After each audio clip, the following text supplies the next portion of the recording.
우리가 그 예레미야서의 말씀을 통해서 이스라엘 백성들이 하나님을 배신하고 떠나버렸던 그런 상태를 우리가 본문을 통해서 보게 됩니다.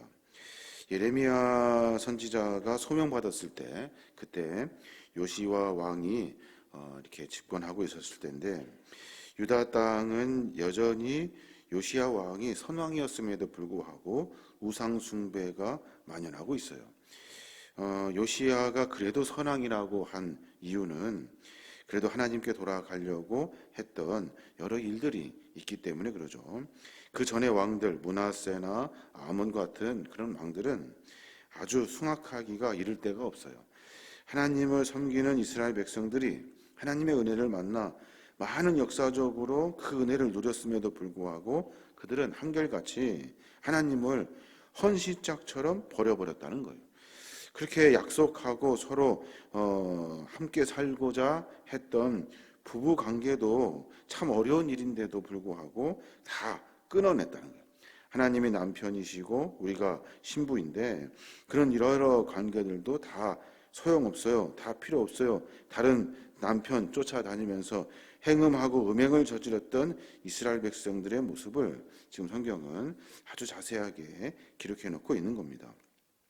그렇게 해서는 안 된다는 거죠. 어떻게 해야 된다는 거예요? 다시 돌아와야 된다는 거예요. 어제도 말씀드렸습니다마는 모세 율법에 보면 돌아올 수 없죠. 한번 이혼한 여인은, 다른 남편과 살았던 여인은 다시는 전 남편에게로 돌아올 수 없어요. 받아줘서도 안 되고 돌아올 수도 없는 일이에요. 그런데 모든 것을 초월하시는 하나님께서 돌아오면 받아주신다고 구원의 메시지를 담아서 우리에게 선포하고 계시는 거예요. 어떻게 돌아와야 합니까? 우리는 매번 삶 속에서 돌아가지 못하여 계속 내 습관을 끌고 가고 있는 연약함이 우리 안에 있잖아요. 우리가 돌아갈 수 있다는 소망과 희망을 가져야 돼요. 어떤 일을 했든지 간에 내가 주 앞에 서면 주님은 나를 받아주시고 용서해 주신다는 그 삶의 신앙의 이야기를 내 마음속에 깊이 담아놓고 있어야 한다는 겁니다. 그것이 해금이라도, 그것이 숭악한 어떤 욕정으로 말미암아 그 마음의 중심에 그 신뢰를 다 깨트리는 그런 숭악한 일이어도 주님은 돌아오면 받아주시는 분이다라는 사실을 우리가 분명히 깨달아야 하는 겁니다. 근데 어떻게 돌아가야 하냐는 거예요. 그냥 그래 하나님은 다 용서하셔. 그러니까 내가 하나님 앞에 죄를 짓다가 용서함 구하고 또 죄 짓다가 또 용서함 구하고 이렇게 하는 것이 아니에요. 돌아간다는 것은 겸허하게 자기의 심령이 낮아진 상태로 그때 하나님께서 우리의 심령을 보시고 용서하시는 거예요. 하나님의 용서하심은 그렇게 쉽지가 않아요.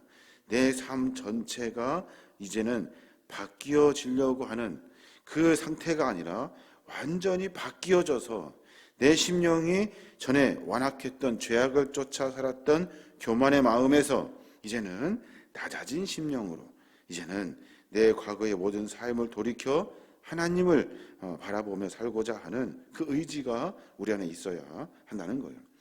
오늘 본문에 보면 22절의 말씀인데 22절부터는 그래요. 배역한 자식들아 돌아오라. 내가 너희의 배역함을 고치리라 하시니라. 보소서 우리가 주께 왔사오니 주는 우리의 하나님 여호와이시니이다 라고 말해요. 하나님께서 돌아오라 명령하니 이스라엘 백성들이 돌아온다고 스스로 자백해요.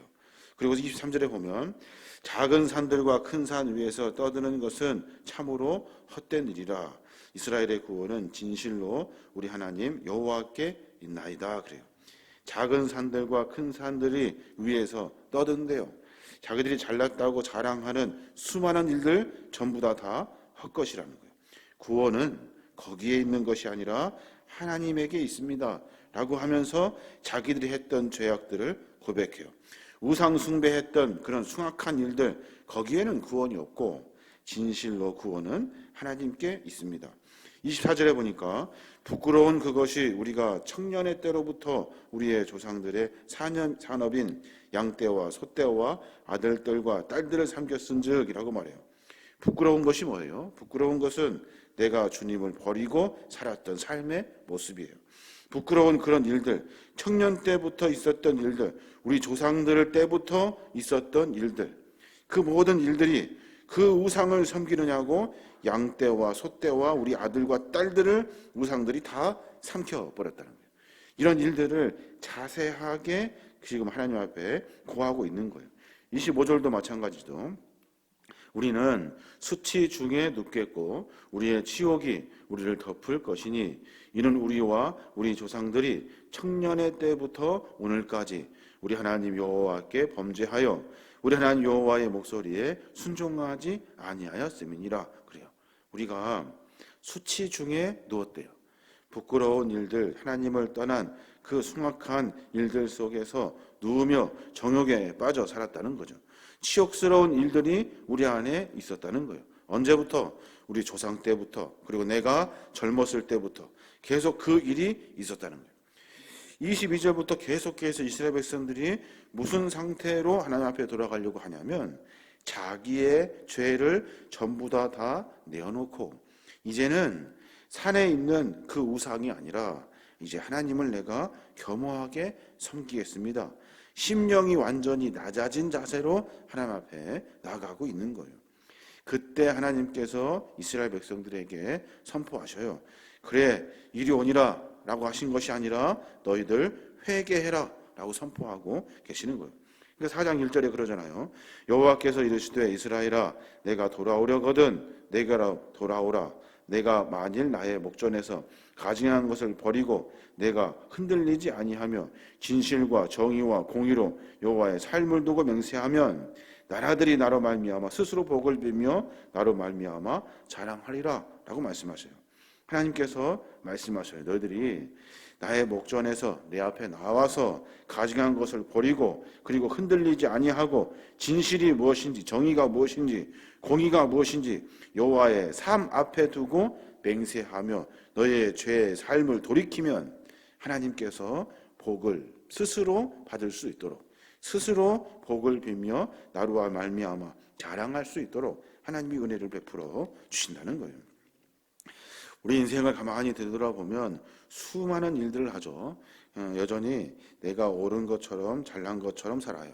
뿐만 아니라 그것이 어떤 일인지도 잘 모르고 그러다 가다 보면 하나님도 잃어버리고 그리고 하나님과 멀어지게 되고 하나님을 배신하게 되고 행음하게 되고 간음하게 되고 여러 가지 음란한 일들 속에 빠져서 다른 신을 섬기는 삶의 자세로 살아가고 있다는 거예요. 어떻게 돌이켜야 할까요? 예, 돌아가겠습니다 하고 양다리 걸치며 적당히 하나님을 눈치 보며 삶을 살아가는 것이 아니라 자기 자신의 삶을 철저하게 고백해야 하는 거예요. 내가 어떤 놈인지 어떻게 살았는지 무엇이 잘못인지 스스로 알고 깨닫고 난 다음에 그때 주님이 우리에게 말씀하셔요. 회개하라 라고 말씀하시는 성령의 음성을 듣고 그때 다시 또 회개하게 되어 있는 거예요. 그 회개를 통해서 하나님은 용서하시고 그제서야 용서하시고 받아주시는 거예요. 하나님 용서해 주십시오 라고 하면 하나님이 그래 다 용서해 줄게 그러시는 하나님이 아니라는 거예요. 하나님 그리고 나서 또 죄 짓고 와서 하나님 또 죄 지었어요. 사람이 그렇죠 뭐 또 용서해 주십시오. 그러면 또 용서하시는 분이 아니라는 거예요. 그러니까 우리는 삶 속에 죄악이 계속해서 반복되어 간다는 거예요. 이 숭악한 죄인의 모습 속에서 하나님은 우리를 용서하시려고 하셔요. 그런데 조건이 있다는 거예요. 네가 뭔 죄를 지었는지 네가 자백하고 네가 그 자백한 거에 마음이 울리거든 회개하고 돌이켜 스스로 하나님의 복을 찾아라 라고 지금 말씀하고 있는 겁니다. 삶의 여정을 가만히 보면 여러 일들이 있지만 제일 안 되는 것이 내가 무슨 잘못을 하고 있는지를 모른다는 거죠. 또 하나는 내가 지금 어디로 가는지를 잘 몰라요. 그리고 우리는 겉으로 볼 때 멀쩡하게 하나님을 향해 가고 있는 것 같아요. 그런데 우리가 삶을 자세하게 그리고 세밀하게 하나님 말씀에 비추어 우리의 모습을 점검해 봐야 한다는 겁니다. 22절 하반부에 보면 보소서 우리가 주께 왔사오니 주는 우리 하나님 여호와이심이라 라고 말해요. 보소서라는 이 말, 뭘 보라는 걸까요? 주님, 제가 이렇게 살았습니다. 내 숭악한 모습을 좀 보십시오. 이 모습 다 내려놓고 내가 주님께로 왔습니다. 나의 주인은 여호와 하나님이십니다 라고 고백하고 있는 거예요. 그 고백이 있을 때 하나님은 회개의 영을 우리에게 부어주셔서 회개하여 돌이키게 하신다는 거예요. 하루의 삶 속에서 그런 고백이 있었으면 좋겠습니다. 나는 하나님을 너무 쉽게 생각한 것 같아요. 하나님은 구하면 다 주신다고 하셨고, 하나님은 구하면 용서하신다고 하셨고, 그래서 나는 늘 하나님이 주시는 은혜로 새로움으로 살 수 있다, 살고 있다 하는 이 단순한 생각 때문에 내 삶이 엉망이 되어가고 있는 것은 아닌가? 하나님은 어떤 분이십니까? 하나님은 그렇게 쉬운 분이 아니셔요. 하나님은 내가 죄를 토설할 때 내 심령 깊숙한 곳에 진심이 담아 있는지를 보시는 분이셔요. 뿐만 아니라 하나님은 내 죄를 고백할 때 하나님은 나에게 회개의 영을 부어주셔서 철저하게 회개하도록 나에게 내 삶 전체를 바꿔내요. 하나님의 용서함 받으면 어떻게 됩니까? 다시는 절대로 죄 안에 들어설 수 없어요. 새로움으로 완전히 바뀌어지게 되는 거예요. 그것이 하나님의 용서함이에요.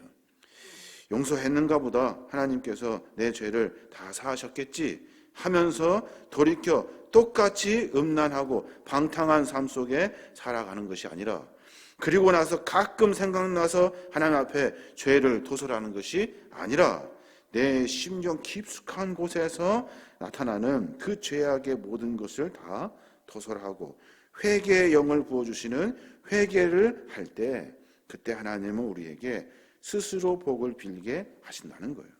이 말은 하나님이 우리 마음의 삶의 중심이 어떠한지를 아시고 그제서야 용서하신다는 말씀이에요. 하나님의 은혜는 너무 값이 싸죠. 너무 흔하고 너무 쉽고 너무 간단해. 용서함도 너무 쉬워요. 이렇게 해서는 신앙인이 달라지지 않는다는 거예요. 어제도 말씀드렸습니다마는 이스라엘 백성들은 쫄딱 망합니다.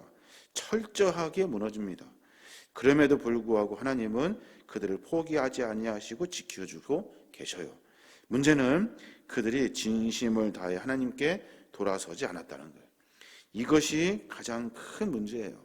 돌이켰을 때 하나님은 스스로 복을 빌며 내가 하나님 앞에 기도할 수 있는 일들을 만들어내신다는 거예요. 그 은혜를 우리가 누려야 하는 겁니다. 오늘 하루 가운데 그런 고백이 있었으면 좋겠어요. 너무 쉬운 은혜, 너무 간단한 회개, 너무 쉬운 용서, 그리고 내가 나 스스로를 깨닫지 못하는 이런 무식함, 그 여러 일들을 우리가 깊이 반성해 봐야 할 겁니다. 기도할 때 그렇게 기도했으면 좋겠어요. 하나님, 제가 주님을 쉽게 만났지만 내가 주님을 어렵고 깊게 만나기를 원합니다 하는 기도가 우리의 기도가 되어야 될 줄로 믿습니다. 어렵고 깊게 만날 때 그때 우리는 절대 돌이킬 수 없는 내 안의 결단을 만나게 되기 때문에 그래요. 세상의 우상을 섬기는 것 너무나도 쉽습니다. 또 하나님을 섬기는 것, 이것도 역시 똑같이 세상 우상과 쉽게 생각하는 우리의 숭악함이 우리 안에 있어요. 우리의 모습을 다시 반성하고 돌이켜서 깊고 어려운 하나님을 만나야 돼요. 또 내 안에 깊숙이 하나님이 계시다 한다면 절대 나를 움직일 수 없는, 내가 다시 죄악 속에 빠질 수 없는 상태가 되어야 하는 거예요. 막연한 이야기 같지만 진심이 하나님께 전달되면, 내 심령 깊숙한 곳에 고백이 하나님과 연결되면 우리는 회개의 영을 만나게 되고 회개함으로 스스로 복을 받을 수 있는 믿음의 대열에 서게 된다는 거예요. 이런 귀한 성화의 과정을 거쳐갈 수 있는 복된 믿음의 자녀들 되시길 주님의 이름으로 축원합니다.